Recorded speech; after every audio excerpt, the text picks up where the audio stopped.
Hi, my name is Chris Francis. I'm the CEO of The Upper Room based in West London.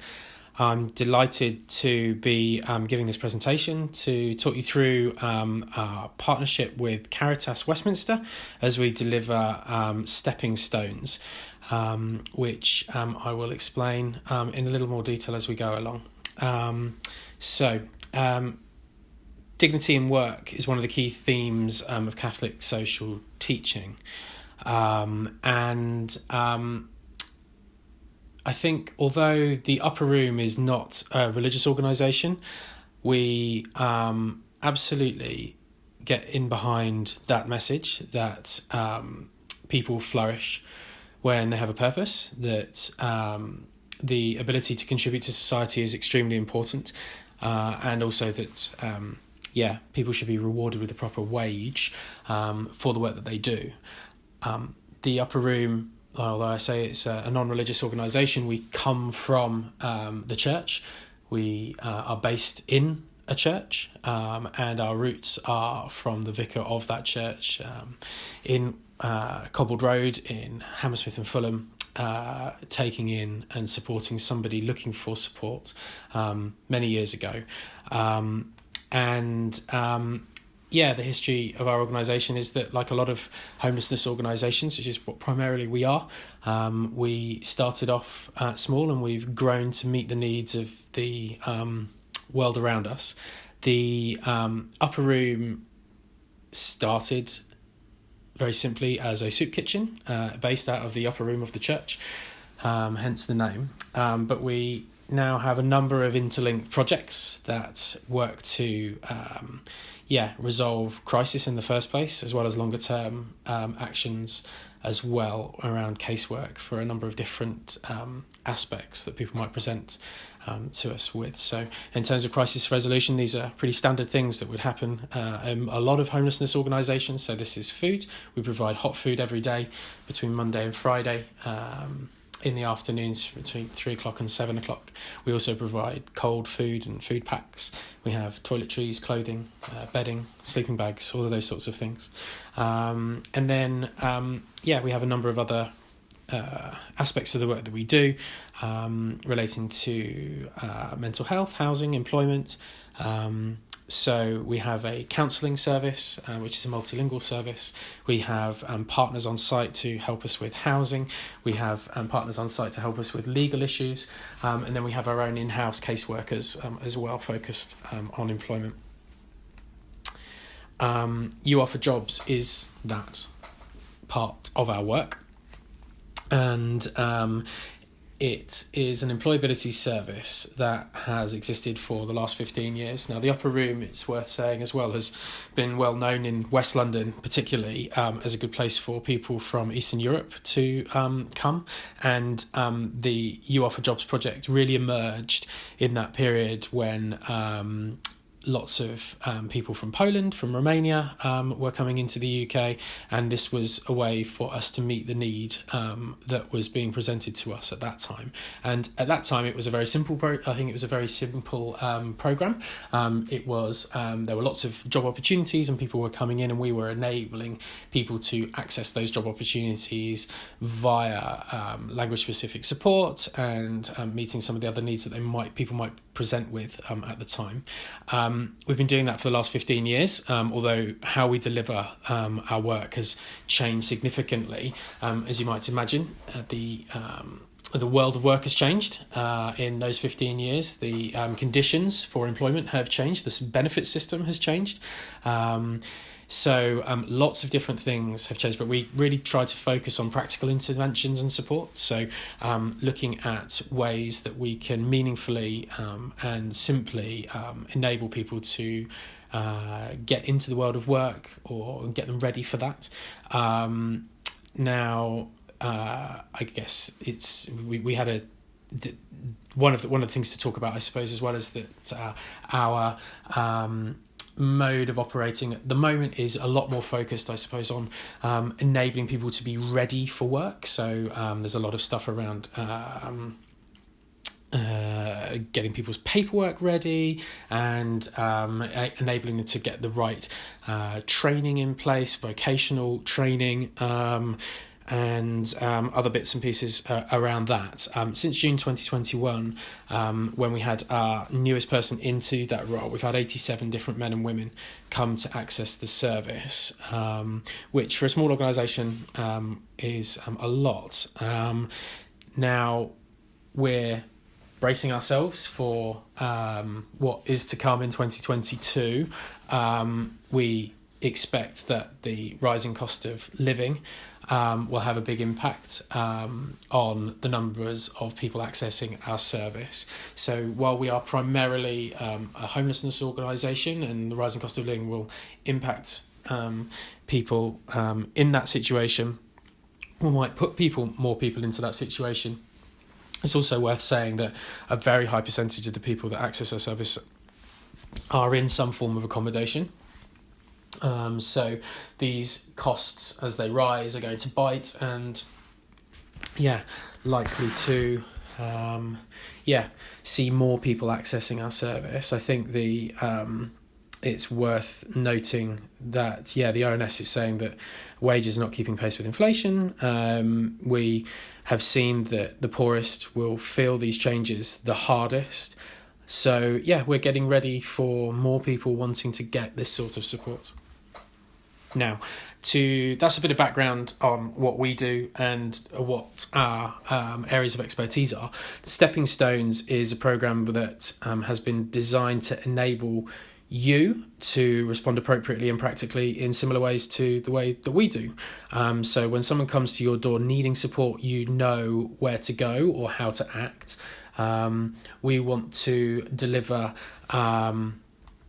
program over the course of 12 months with our workers plus some of our partner agencies to be going through a number of different topics, and these are to be delivered online. There is a similar project looking at debt that I believe Caritas has been running, and we're trying to build on that because of the success of that, and looking for people who are interested to know more about how you can practically intervene, meet the needs of the people that come to you, that, as I said, you're likely to see more of these people probably coming to your churches and community groups as well. So just making sure that you have the right support and understanding of what to do in place. So the other thing that we want to enable from running this program is the development of a network of support. I think one of the things that we have really learnt, and the sector has really learnt, particularly in the last 2 years, is that we are a lot stronger together, and that we need to look at one another as organisations, as collaborators, as partners, as supportive members of a wider community, rather than any form of opposition or whatever. So I think one of the things that we're very keen to do is bring in peer support sessions, so that will make up part of what we deliver, but also knowing that you can access our workers at You Are for Jobs as well to get some of the practical support that you might need. So I hope that will make a real difference. I think having people to lean on and having shared knowledge and understanding of what we're trying to achieve will make a real difference to some of these outcomes. So I wanted to run through very quickly a case study of somebody who came to us, who I've called Gino, and changed his name. He came to us directly from prison, having been inside for 6 months. And when he was released, he was not a British national. When he was released, he was placed into temporary accommodation and didn't really have much at all. He came to us with wearing the clothes that basically was all he had. And we supported him in a number of different ways. So helped him update his CV. He'd done some courses inside and had updated that. Sent out applications, cover letters explaining what he was looking for, and were able to secure interviews very quickly. I mentioned the clothing previously because one of the very practical things that we do and that you'll be able to do is find appropriate clothing, both for interviews but also for daily life for people. And we were able to do that. We paid for his travel costs to get to and from the interviews, and really delighted to say that within only a couple of weeks, Gino had found work.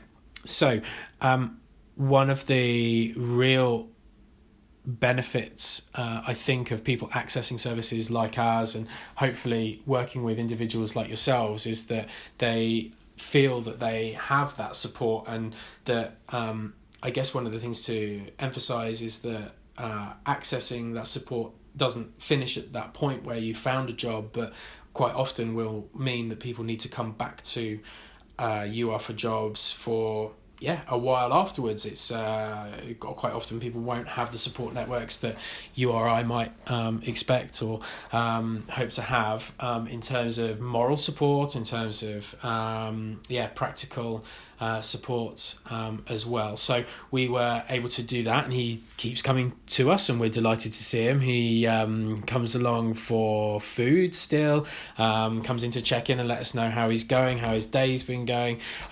We've given him more appropriate clothing for work, and I'm delighted to say that just before Christmas he was actually promoted. He's still in employment in the same role now, and it's a real success story.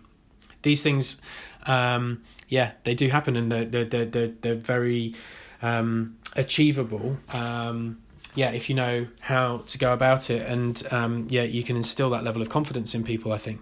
So one thing that I think is really important to state finally is that I'm a big believer, and I think we as an organisation are a big believer of, like I said, trying to look at pragmatic ways to make things work. So understanding the reality of the system within which we exist is really important, because then you can respond in that pragmatic way, in that practical way, reaching for ways to reach to achieve results, and you can do that with confidence, because you know that it has worked in the past, or that you know that finding solutions isn't always easy, but that the solutions do exist, and the problems can be solved. There are always people available to help, and if nothing else, coming on this course at Stepping Stones, I hope will let you know that you can access these other ways of finding support for people. So even if it's a simple thing like signposting to the right agency or referring to others, these things are absolutely essential. And I hope you would pick up some of the tips from us as to how you can respond in those ways. So we're really looking for people to join the programme who've got an interest, who are in supporting people in seeing results. That I think one of the key things that I always look for in people working in these roles when we're hiring is that people don't know when to give in, that they're tenacious, that they you will come against barriers, and that you will work to find ways around those, or to go through them, or to work, like I say, in concert with others to enable you to get past them. If you feel like that sort of matches up with what you your own personality, that you feel like you are a tenacious person, that you have some time available to help people in this way, then I hope Stepping Stones will be the perfect way for you to actually put some of those softer skills into practical use. So to learn more about You Are for Jobs and the Upper Room, I'd encourage you to visit our website, theupperroom.org.uk, and reach out to your contacts at Caritas to find out more. Thank you so much.